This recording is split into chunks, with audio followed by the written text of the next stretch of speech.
Burning the wrong wood doesn't just waste your time. It stinks, damages your chimney, fill your house with smoke, and cost you more than you think. Most people grab whatever wood they can get their hands on. Big mistake. That's like fueling your car with whatever liquid you find in the garage. I'll show you 7 types of wood experienced lumberjacks avoid, and 3 that are actually worth stacking if you want real, reliable heat. Let's start with the one that should be obvious, but somehow isn't. Poisonous plants. Poison ivy, poison oak, oleander. Now you'd think nobody is out there saying, "Hey, let's toss some poison ivy on the fire tonight." But it happens, more than you think. Here's how. That vine climbs up trees, wraps around logs, gets cut with the firewood, dries out, and suddenly it just looks like normal wood. Dry, brittle, harmless. That's where people get fooled. Because once it's dry, you don't see the danger anymore. No leaves, no warning signs, just another piece of wood in the pile. Then it hits the fire. And those oils, the same ones that give you that itchy rash, they don't burn away, they ride the smoke. Straight into your eyes, your throat, your lungs, and breathing that in is a whole different level of regret. I've seen people around a fire go from relaxed to miserable in minutes, eyes watering, coughing. Have face red like they just ran a marathon they didn't sign up for, and they're all asking the same question. What's wrong with this fire? Well, the fire's fine. The wood isn't. Same goes for oleander. People use it for roasting sticks sometimes. Yeah, that's a quick way to turn a nice evening into a hospital visit. This isn't one of those try it and see situations. If there's even a chance it's poisonous, don't burn it. Because the next mistake people make, they do it on purpose. Treated, painted, or glued wood. Now this one tricks people because it burns great. That's the problem. Pressure-treated lumber, old painted boards, plywood, MDF. You throw that in the fire and it lights up like it's trying to impress somebody. Fast flame, lots of heat, looks like a success. But what's actually happening is you're not just burning wood, you're burning everything that was added to it. Glue, preservatives, paint, sometimes even heavy metals. And all of that goes straight into the air and then into your lungs. Now here's where people get fooled. If it was dangerous, I'd smell it. Not always. Some of the worst stuff doesn't have a strong smell at all. It just quietly turns your stove into something it was never meant to be. I knew a guy who burned old painted trim to start his BBQ. And he said it added flavor. Yeah, probably did. Just not the kind you want unless you enjoy seasoning your food with regret. And MDF? That stuff is basically sawdust held together by glue. Burn it and you're cooking chemicals, not wood. Same with plywood. Layers of glue between every sheet. Looks like wood, acts like wood. Until you light it, and then it tells the truth. Here's the rule I stick to. If it didn't grow that way, don't burn it. Real wood is simple, predictable, safe. The moment humans start improving it, it stops being firewood. And the next type? That one was built to survive nature, but it does not belong anywhere near your fire. Railroad ties and creosote wood, these things are built to last forever. Rain, bugs, rot, they laugh at all of it. Why? Because they're soaked in chemicals. Creosote especially. That stuff is designed to protect wood from breaking down, which should already tell you it's not something you want burning in your house. Now here's the irony. People worry about creosote building up in their chimney, and then they go and burn something that's literally soaked in it. That's like trying to lose weight by eating cake with a smaller fork. Technically, effort, completely wrong direction. When you burn railroad ties, you're not just heating your house. You're releasing fumes that were never meant to be breathed in. And it's not just the smoke. That residue, it doesn't disappear. It sticks to your stove, your chimney, builds up over time. And unlike regular wood buildup, this isn't the kind you just brush off and forget. It lingers, causes long-term problems. And if something smells off while burning, that's already too late. I've seen people tempted by these because they burn long and hot. Of course they do. They're basically preserved wood soaked in fuel. But just because something burns well doesn't mean it should be burned. This is one of those cases where free wood ends up being the most expensive mistake. If you come across railroad ties, leave them right where they are, because the next one, people actually defend, and that's where things get interesting. Driftwood. Now this one starts arguments every single time, because half the people say, "I've burned it for years, no problem," and the other half say, "Don't even bring it near the stove." So what's going on? Well, driftwood has been sitting in water. Sometimes salt water, sometimes rivers, sometimes who knows what, which means it absorbs things, salt, minerals, even pollutants, depending on where it came from. And when you burn it, that stuff doesn't magically disappear. Salt is the big one. When it burns, it can release compounds that are rough on metal. We're talking corrosion, faster wear, your stove aging like it just skipped 10 years, not exactly what you want from something that costs good money. And the smoke? Let's just say it's not the clean, simple smoke you get from proper firewood. Now, outside on a beach bonfire? Sure. People do it all the time. Nobody's inspecting chimneys out there, but indoors? Inside a stove you depend on every winter? Different story. What you throw into a bonfire outside, you don't always want inside your house. Outside, smoke goes away. Inside, it becomes your problem. That's where small, it'll probably be fine decisions start adding up. And here's the funny part.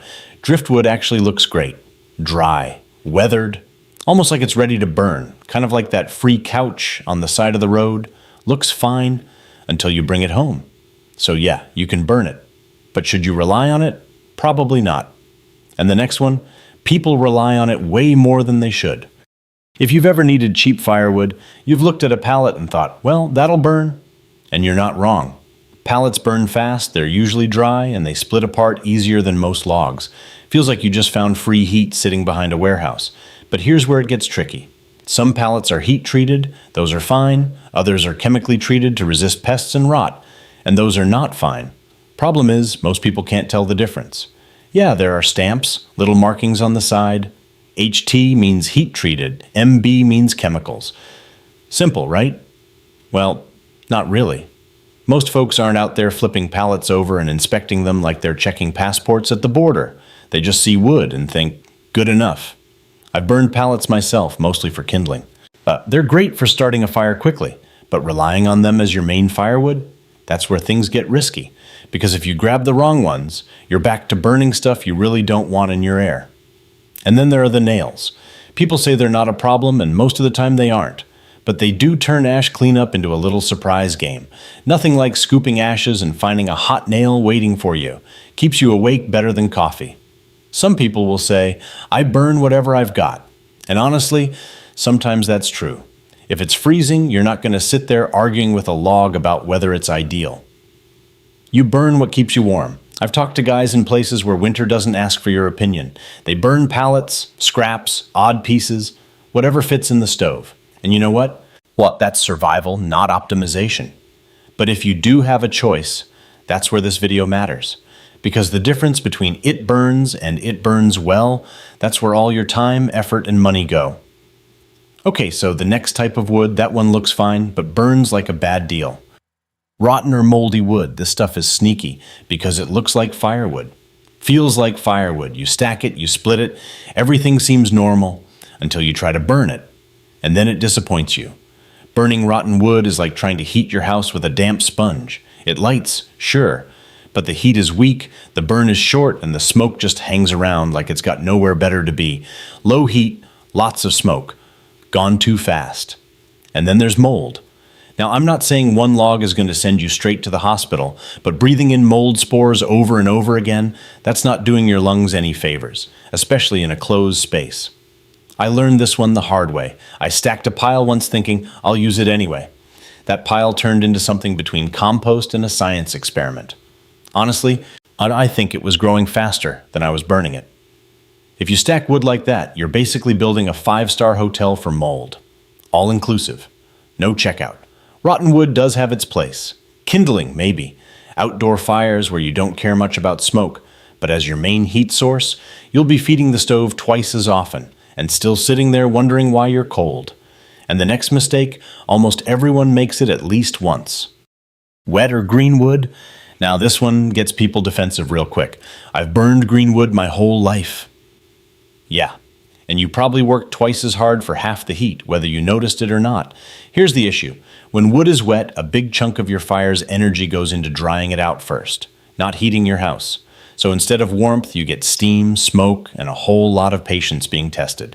It's harder to light, doesn't stay lit properly, and it smokes like it's trying to send signals to the next village over. You open the stove and suddenly it looks like you're running a fog machine in your living room. And creosote? This is one of the biggest causes right here. That slow, smoky burn leaves buildup in your chimney faster than you think. Now, can you mix it with dry wood? Sure. Will it burn? Yes. But efficient? Not even close. It's like trying to cook dinner with wet firewood. Technically possible, but you're not going to enjoy the process and the result won't impress anyone. So those are the 7. And notice something? Most of these aren't really about the type of tree. They're about what's in the wood, or how it's been handled. Which brings up a better question. If that's what you should avoid, then what actually works? Because once you get this part right, everything else gets a whole lot easier. Now here's where it gets interesting. Because we just talked about wood you should avoid completely, and that's pretty clear. Poison, chemicals, soaking wet logs, those are obvious once you know. But then there's this middle category. Wood that isn't dangerous, won't poison you, won't destroy your stove overnight, but still makes experienced guys shake their head and walk past it. This is the "it'll burn, but I'd rather not" pile. Let's start with pine. Now pine gets a bad reputation. Some of it is deserved, some of it isn't. If it's dry and burned hot, it can work. But most people don't burn it properly. They choke the air down too soon, and that's when pine turns into a creosote factory. And those sparks? Pine pops like it's celebrating something. Great if you like excitement, not great if you like your floor. Pine isn't the enemy. Wet pine and lazy burning, that's the problem. Dry pine burned hot can work just fine, but most people don't give it that chance. Then there's poplar and cottonwood. These burn fast, give off less heat, and leave you wondering where your fire went. You load the stove, feel good for about 10 minutes, and then you're back outside grabbing more wood. It's like eating soup for dinner. Technically food, but you're still hungry. Willow is similar. Lights easy, burns quick, doesn't hold heat. Fine for starting a fire, not so great for keeping one going. Elm. Now that one's just stubborn. Hard to split, stringy, and even when it burns, it's not exactly impressive. Feels like you worked harder than the heat you got back. And eucalyptus? Burns hot, yes, but fast and sometimes unpredictable depending on how it's handled. And not exactly what you want in a steady home fire. So none of these are never burn, but if you've got better options, you'll take them every time. Because once you move past this middle group, now you get into wood that actually works with you, not against you. Dry, properly seasoned wood. This is the one that beats everything else. I don't care if it's oak, maple, hickory, or something your neighbor swears is premium mountain wood. If it's wet, it's garbage in the stove. That's the part people don't like hearing, but it's the truth. Because dry wood doesn't sound exciting. There's no fancy name, no bragging rights, nobody gathers around saying, "You have to try this log." It's just dry wood. But it's the difference between a fire that works and one that just sits there sulking like it owes you money. When wood is properly seasoned, most of the moisture is gone. That means the fire can focus on one job, making heat, not boiling water out of the log first. And that matters more than people realize. Water doesn't burn, it steals heat. So when you put wet oak in the stove, it behaves worse than dry pine. That's the part that surprises people. Same with hickory, same with maple. Great woods, if they're dry. Useless if they're not. That's why you'll hear experienced guys say they'd rather burn dry average wood than wet premium wood, because dry wins every time. Now compare that to properly seasoned hardwood like oak, hickory, or ash. It lights easier, burns hotter, produces less smoke, leaves behind strong, steady coals that keep heat going for hours. That's the kind of fire you load before bed and still find alive in the morning. Maple and ash are especially forgiving. Ash can even burn a little sooner than most and still perform well. But even then, dry is what makes it work. And your chimney? Much happier. Less creosote, less cleaning, fewer surprises. With wet wood, it's the opposite. You light it, it hisses, smokes, pops, smells off. I've seen people stand there poking at it like they're trying to convince it to behave. It won't. You can't outwork bad firewood. Simple rule, split it, stack it, and give it time. Real time. Months, sometimes a year or more depending on the wood. If you remember one thing from this whole video, it's this. Dry wood beats fancy wood, every single time. And once you get that right, now the type of wood actually starts to matter. Dense hardwood. This is where the names come in, but not for the reason people think. Everyone says oak is best, hickory is best. And yeah, they're good. No argument there. But the real reason they're good has nothing to do with the name. It's density. That's it. Dense wood packs more energy into each log, more fibers, less airspace. So when you burn it, you're not just getting a quick flame. You're getting steady, long-lasting heat. That means longer burn time, more heat per load, and coals that actually stick around instead of disappearing the moment you turn your back. Softwood burns fast. Hardwood burns steady. Softwood is like paper, quick flame, quick gone. Hardwood is like a slow-burning candle. It takes its time. And that's exactly what you want when you're heating a house. Now here's something most people don't realize. While you don't need the perfect species, people get stuck chasing oak or hickory like it's some kind of rare treasure. Meanwhile, they're standing next to perfectly good hardwood they're ignoring. If it's dense, it's useful. Oak, hickory, ash, maple, locust, all solid choices. But even less popular hardwoods can do the job just fine if they're dense and properly seasoned. I've burned plenty of no-name hardwood that worked beautifully. No complaints, no drama, just heat. Wood doesn't care about reputation. It cares about structure, and dense wood has it. Now sure, it can be harder to split. Some of those logs fight back like they've got unfinished business with you. You hit them once and they just look back like, that all you got? But that's part of the deal. More effort up front, less work later. Longer burn, fewer trips to the woodpile. Fair trade. And once you combine density with dryness, now you've got real firewood. But there's one more piece people ignore, and it can undo all of this if you get it wrong. Clean, natural wood. This one is simple. If it didn't grow that way, don't burn it. No paint, no glue, no treatment, no mystery coatings, just wood. Because the moment you start burning anything modified, you're not just burning wood anymore, you're burning whatever someone decided to add to it along the way. And that's where problems begin. Bad smells that don't feel right. Smoke that looks different. Residue that sticks where it shouldn't. Sometimes it's subtle. Sometimes it hits you right away. Either way, it's not what you want in your home. Now I've seen people toss all kinds of things into a fire.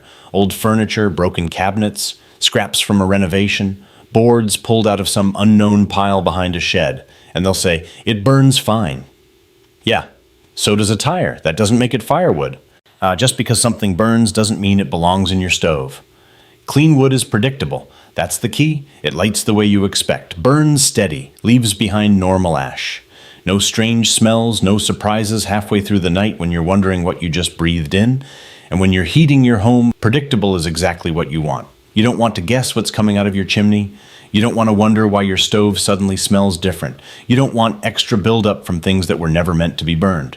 You just want heat.